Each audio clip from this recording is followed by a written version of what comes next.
Israel. Kok bisa sih ada negara ini? Mari kita kembali dulu ke ratusan tahun yang lalu. Nah, jadi dulu tuh orang-orang Yahudi ini tuh tersebar di mana-mana di seluruh dunia, dan mereka itu nggak punya negara. Dan memang visi misi mereka juga begitu, tersebar di seluruh dunia. Tapi muncul satu orang nih yang pemikirannya aneh sendiri. Namanya adalah Theodor Herzl. Tahun 1897 dia tuh kepikiran, oh nggak bisa dong, Yahudi itu emang harus punya negaranya khusus. Dia udah ngajuin juga ide ini ke petinggi-petingginya Yahudi, tapi ditolak karena kan tidak seperti itu visi misinya ya Theodor. Tapi si Theodor ini tidak menyerah karena dia tahu waktu itu tanah itu dimiliki sama Turki Ottoman yang pemimpinnya adalah Sultan Abdul Hamid kedua. Pada tahun 1901 dia datengin lah dia, kasih gua tanah itu, terus nanti gua bakal bantuin banyak hal lah. Hutang luar negeri Turki Ottoman gua bantuin, terus ini juga ada masih 150 juta keping gua kasih. Tapi Sultan udah tahu rencana busuknya dia. Gua udah tahu rencana busuk lu.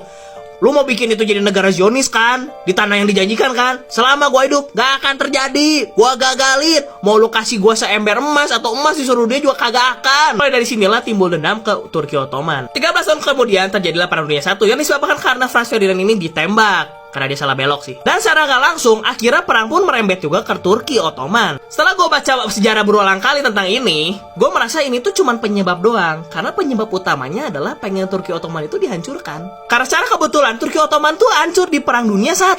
Padahal Turki Ottoman tuh udah dari tahun 1999. Bayangin udah ratusan tahun ini kekaisaran, hancur cuman karena satu perang. Lalu tanah itu jatuh ke tangan Inggris. Hahaha, sekarang tanah itu bukan punya lo lagi Turki Ottoman. Pada tanggal 1917 muncul deklarasi Balfour yang isinya adalah Inggris menggaskan biar tanah itu menjadi tanah Zionis Israel. Dan ini adalah permintaan dari Rothschild. Secara kebetulan pas lagi perang, Sultan Abdul Hamid kedua itu wafat tanggal 10 Februari tahun 1918.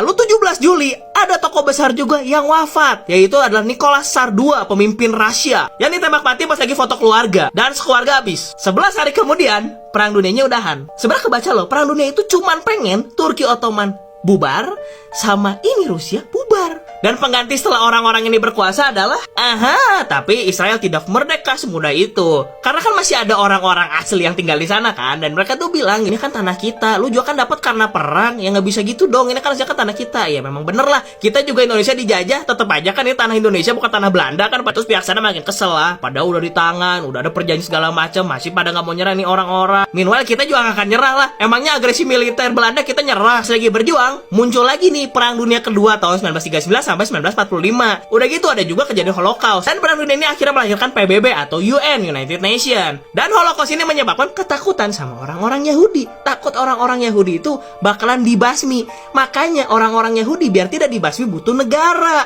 Nah, karena alasan-alasan inilah muncullah negara Israel 14 Mei 1948. Hebat kan rencananya? Hebat lah, Illuminati.